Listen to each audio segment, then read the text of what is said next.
Welcome to Acute Conversations, the official podcast of APTA Acute Care, where we share engaging conversations about acute care physical therapy so you can connect to your profession.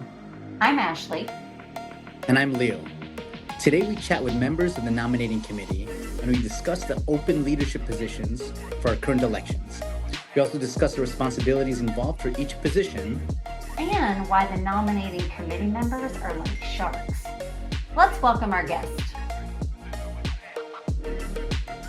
All right, for today's episode of Acute Conversations, we're going to be talking about open positions for leadership within APTA Acute Care. So along with us today, our guests we have a returning guest with Brigid Griffin. Thank you so much for being here, Brigid.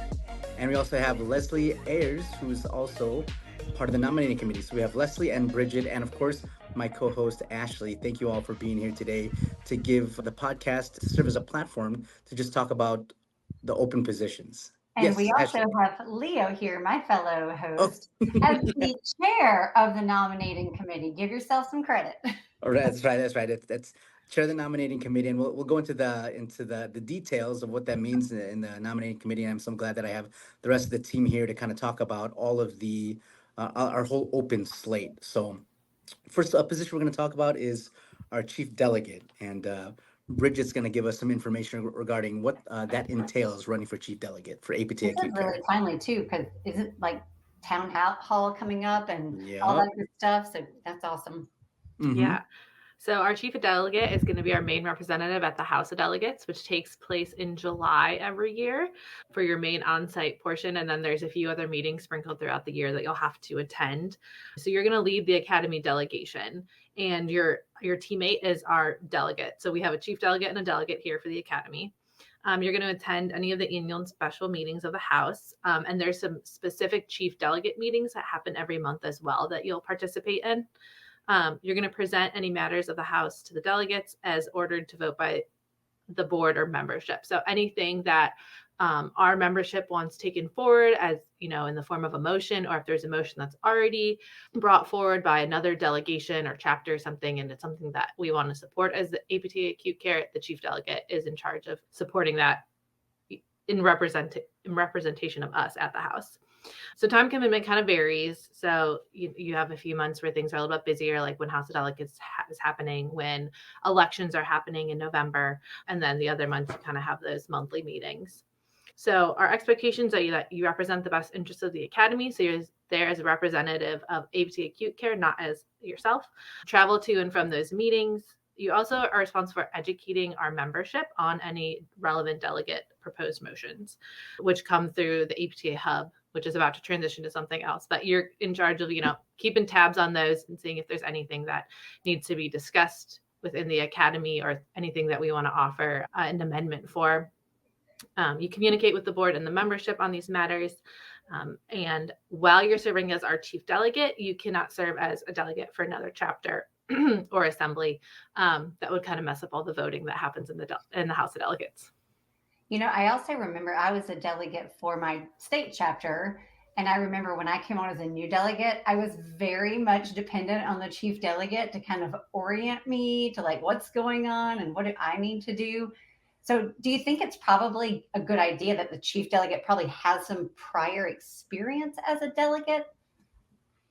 I think it would be definitely very helpful to kind of understand how the House flows, like understanding Robert's Rules of Order, when things are debate, when things are discussion, all those are kind of nuanced. And there's actually education going on in the House right now to help when you're a first year delegate to help with those type of things. So some experience of that is definitely recommended. Not necessary, but definitely recommended. That's good to know. And then Brigid, so it says that last thing that you had pointed out is that you may not serve as a chapter or assembly delegate in the same year. You're currently a delegate for your state, is that correct? Yeah, I'm a delegate for Ohio for this year. And so could you maybe talk about what you do in terms of a delegate for Ohio that might be analogous to what they might, somebody that might want to run might expect with APTA Acute Care delegate? Sure. So I'm a normal level delegate, not the chief delegate. So we kind of break up the motions that have been brought forward in the House, and we each follow a few to make sure we know exactly what's going on with it, what's the discussion that's happening with it, to educate our delegation on do we want to vote for it? Do we not want to vote for it? Do we want to stand in support of it and speak at the House for it? As a delegation, you can also bring forward a motion. Those kind of start getting worked on like way earlier in the year because they were just finalized mid-May. The packet came out and what the motions were going to be. And then when you go to the House, you're there voting on these motions. So there's debate. So people, someone brings forward a motion and then there's discussion about it, debate on it. Should we change this? Should we change that? People can offer amendments. It's actually a really cool process. If you don't have interest in being a delegate, you should just go one time and sit in the gallery and watch it happen. It's really where like the forefront of our profession is and where all these decisions are made. I totally agree. It was so like, I remember the first time I went, it was so cool. And it was really, really empowering to be a delegate. I think this is like an amazing role to be able to serve because you can actually like help change practice, right? Yep. Like I think that's the really cool part and represent like what our profession really stands for. Because I remember the year they were doing the motion for physical therapists being like primary providers for non-pharmacological management of blood pressure. Like Yes. I was able to speak like at the House. It was really intimidating, but also really exciting.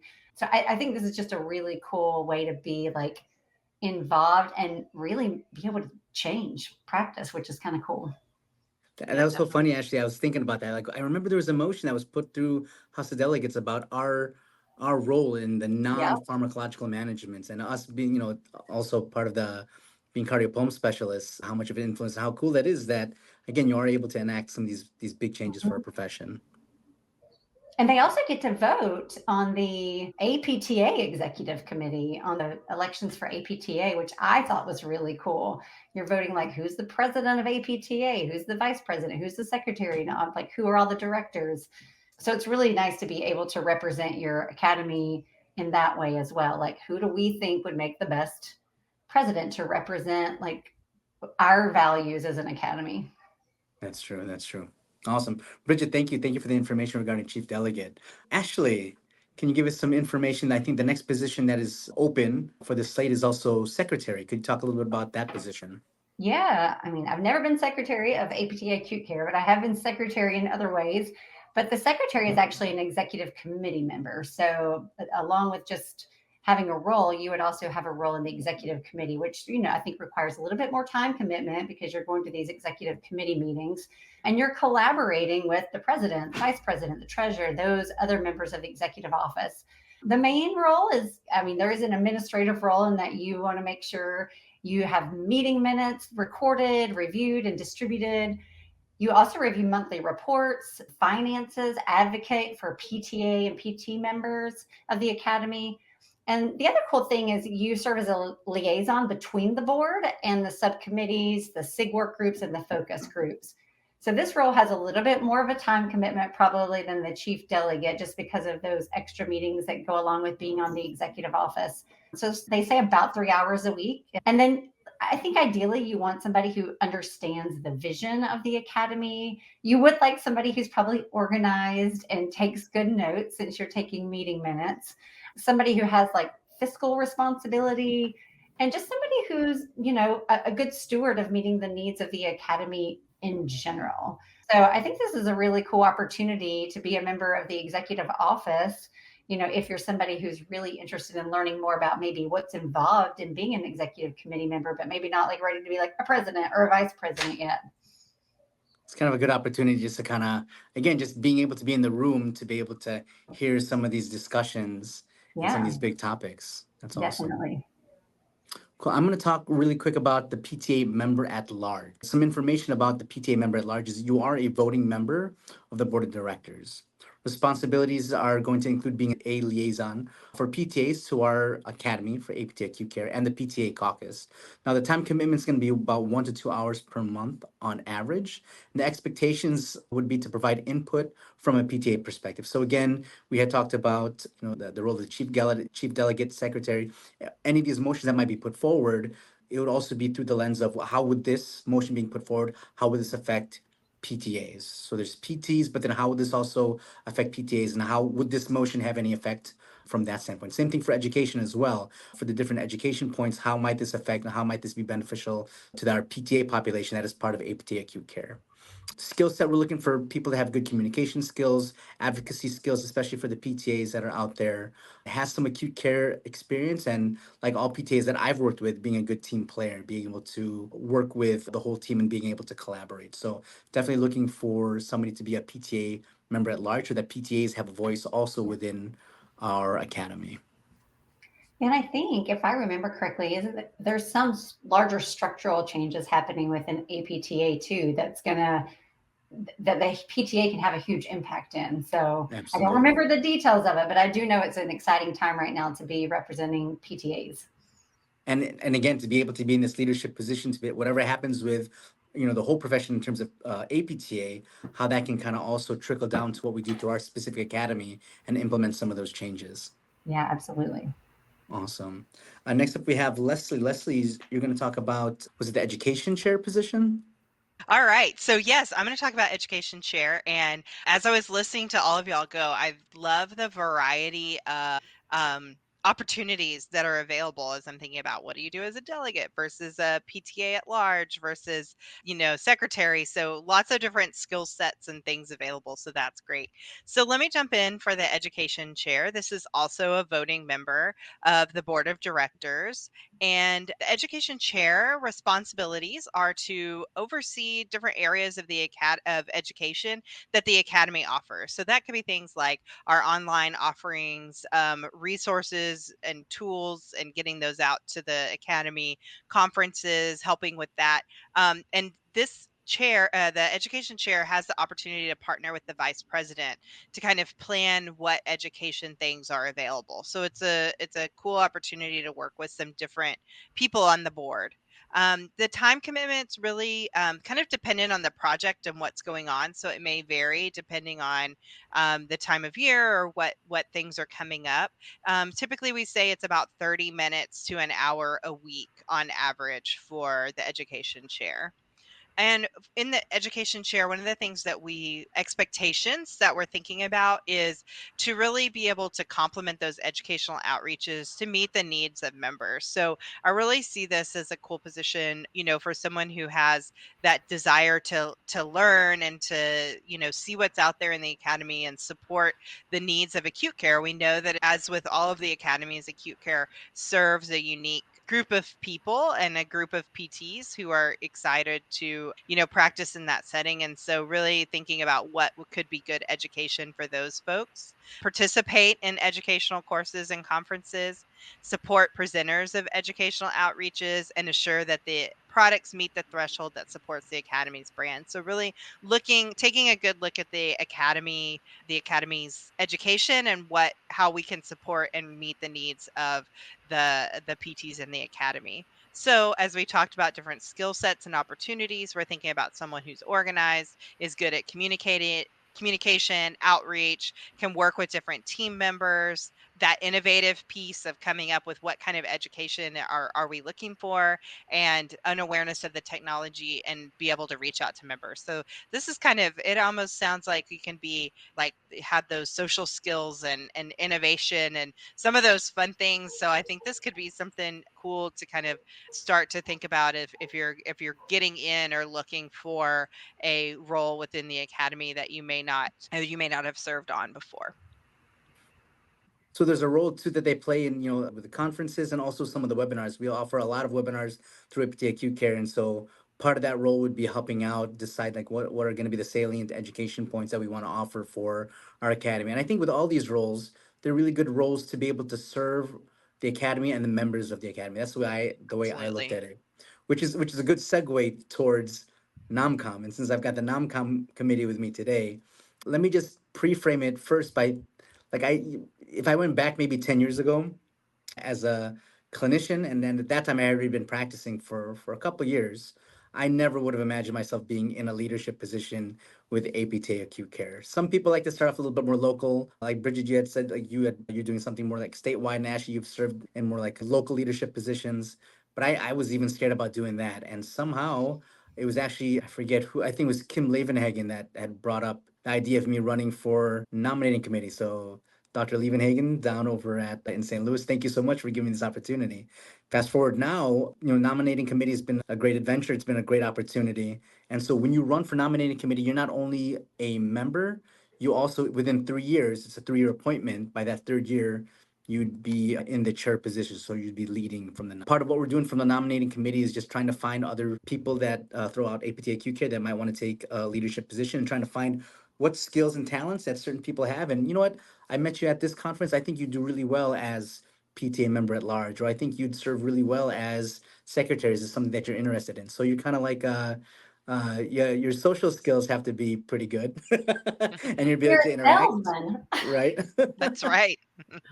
And so I want to ask uh, my teammates Leslie and Brigid, what motivated you to get onto the nominating committee, and how's it been so far? Yeah, I would say I've really enjoyed the nominating committee so far. It was something kind of like you said, Leo, like I wasn't necessarily thinking about. And actually, Kate Kluger reached out to me and said, "Hey, your name's been put up for this. Is this something that you'd be interested in?" And it wasn't necessarily even something that I was thinking about, but I'm so happy that I took that leap and said, "Yeah, I would like to."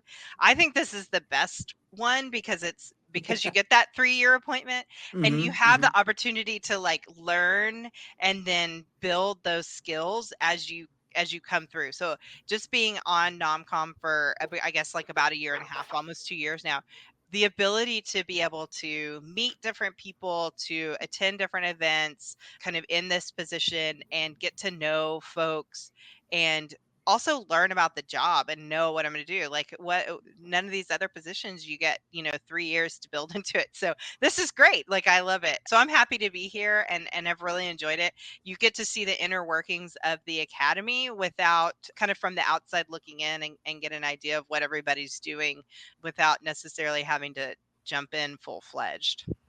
Leslie, I Awesome. agree with you. I think this is a great starting position for somebody who just wants to like dip their toes in and get involved, but don't want to be in a leadership position yet.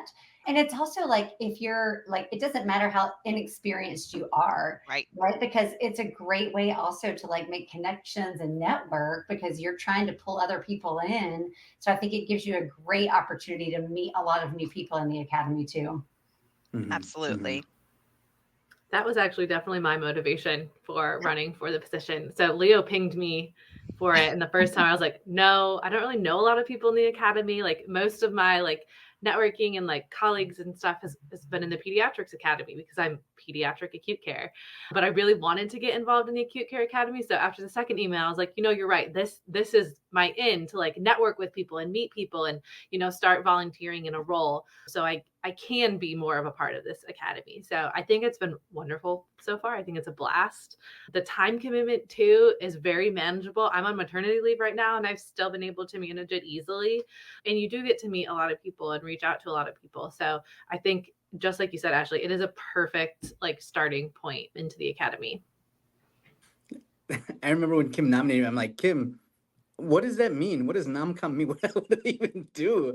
But it is kind of like, I think that when I think about this role of NomCom, I always think of Jim Smith because Jim Smith is always walking around these conferences and he's like Barney from How I Met Your Mother. He's like, You have you met Leo? Have you met Ashley? Because oh, this is a new student that's graduating and she's interested in acute care. And so you're kind of it's nice because you're like a bridge. You're making all these We're a connections. connector. Yeah, Yeah, you're connectors absolutely. and just providing really cool opportunities for people. And even I'm happy, Bridget, that you took on the courage to get on the slate and run because sometimes you just need like that little extra push because initially you're like, oh, who do I know? I don't know a lot of people. But you're like, well, some people kind of give you a little bit of confidence. And that's part of what we do in the NomCom is just kind of, oh, I saw you speaking or I saw you there at the conference. I think you'd be really good for this role, right? We would love to have you come in and take on a leadership position. These are the ones that are going to be available in the next year, and just kind of slowly maintaining those connections on those networks. And sure enough, fast forward, here you are as part of our committee, which has been great. So I appreciate that, and I appreciate the work that all y'all do. Well, since I'm the only non-member of the nominating committee on this podcast or this episode, I feel like it's my job to ask you all, for those people who are out there listening and going, you know what, I think I might want to learn more about this role, or I want to talk to somebody about this role, or I want to run. What do they do? Like, how do they contact you? Is there like a form, an email? Like, what's the next step for them? That's a great point. So we will include in the show notes the link to the APTA Acute Care website to self-nominate. That's one, to be able to self-nominate if you feel that you've got the courage to go ahead and do it. Or there's also an option to nominate one of your colleagues. So if you have a colleague that you think, maybe not me, but I have a colleague that I work with that I feel that they're ready for the next step. They want to take on some more responsibility. This is something that this kind of helps out their, maybe they set up goals at their wherever they work, and part of their goals were to be uh, have more participation at the national and state level, possibly with APTA Acute Care. Maybe that was one of their goals. Well, here's that opportunity that kind of falls in their lap, and then again, you can nominate somebody that also through the website, and they have to be an APTA Acute Care member. Forget what other information you need on the website. Essentially, their email, some of their contact information. I think there might be a blurb that you have to maybe write about why you think this person would be a good candidate. But other than that, we'll do the rest of the work in terms of catching up and trying to contact those people and see what position they might want to run for. I don't know if I missed anything, Brigid, Leslie, about from the website. Yeah, I was going to say that there's definitely no shame in self-nominating. If this is something that you want to jump into, go for it, put your name in there. We are happy to answer any questions, and so you can get a hold of us from the website as well. We're happy to be the reference for that. I was going to also add to that, I think you have to, when you do your application, you'll put in a little blurb. It asks about, what do you want to say about why you feel like your skill set matches. So we talked about those different skill sets, so you can address that. And then also, talking about your role in acute care. But if you haven't had a previous role, that's fine. Talk about why acute care might be your passion, and what pieces of that make you a good fit for these positions. And so don't feel like because you haven't been active in the academy before that you can't jump in, because I was kind of an onlooker and attending events but didn't do very much either, and have jumped into this role and really loved it and gotten to know more about it. So don't be afraid. You can do it. Jump on in. Well, and I think too, if you're one of those people that's like, wow, this is I like being a part of this academy, but I don't feel like there's enough for me to do, or I see things that I want to happen that aren't happening. Like, these roles are your chance to come in here and have a voice, right? Absolutely. And I would say a plug for, we really want people to be in these positions and be nominated for each of these positions. But also, if you're not ready to jump in quite that much too, I know we have lots of other volunteer opportunities. So that's something to think about too as you get connected. So sign up to be in a position, one of these positions first. But if that's not quite what you're ready for, we have other opportunities as well. So there are plenty of ways to get involved. This has Let's been say really thank, helpful. Yeah, Leslie, thanks for that pitch, because there's other things like there's like the practice committee, right? Again, maybe it's not a leadership position, but you want to help affect some change, right? Or you want to be part of maybe a committee that's putting out the best research and maybe some of the different resources that are out there. There's also our communications committee. I'm trying to think, right? If you want to help out with the podcast, we'd gladly looking for No, people that might please want to come help, on. right? If you've got editing skills. Well, there's certain task forces, because I'm co-chairing one of the task forces right now. Like, it's a Mhm, knowledge mhm. translation task force. I mean, I feel like there's so many other ways to volunteer, even if you're not ready for a leadership position. But it's Absolutely. also that I feel people don't know that those things exist, right? And True. sometimes just putting your email out there on the website is just, and then once NomCom hears your name out there that you want to help out, we're like sharks. We smell blood in the water, and we'll find something for you to do. We'll find something, whatever you're interested, we can help. That's our role. It's to kind of, if you've got a vision of things that you want to kind of work on, it's like we can help steer you in that right direction. And again, I bring up Brigid's story that she works with pediatrics in acute care, but she didn't let that kind of hold her back, and she said, okay, I want to kind of try to maybe do a little bit more and more participation, and sure enough, she's gotten this opportunity, which is great. I don't know why when you said we're like sharks, this tune went through my head of nom com sharks did it, did it, did it. Yeah, You know the Baby Shark song? I was like, I've heard too many kid songs, but anyway. I was about to say, I think only somebody that has kids or like babysits or works with young Only, children will yes. know that Baby Shark. Or works in pediatrics. That song is on loop all the time. All day, right? Yes, right. absolutely. Awesome. Ashley, Bridget, Leslie, any other last thoughts about, or any last words to say to our audience out there, people that might be just on the cuff of maybe wanting to apply for a leadership and run for a leadership position? Just do it. Yeah, Just do Right. it. But you won't regret it. There's nothing to lose, really. And if you don't get it this year, we'll probably reach out to you again next year. Mhm. Anyway, you'll be on our list. So Yes, you'll just be do on the it. list. And I will say, like, I've been involved in other academies as well, but the Acute Care Academy is amazing. Like, I feel like they really do pull you in almost like family once you get involved. So if you want a family outside of your family, I think this is a good place to be. Yeah, and I think that's best exemplified at CSM.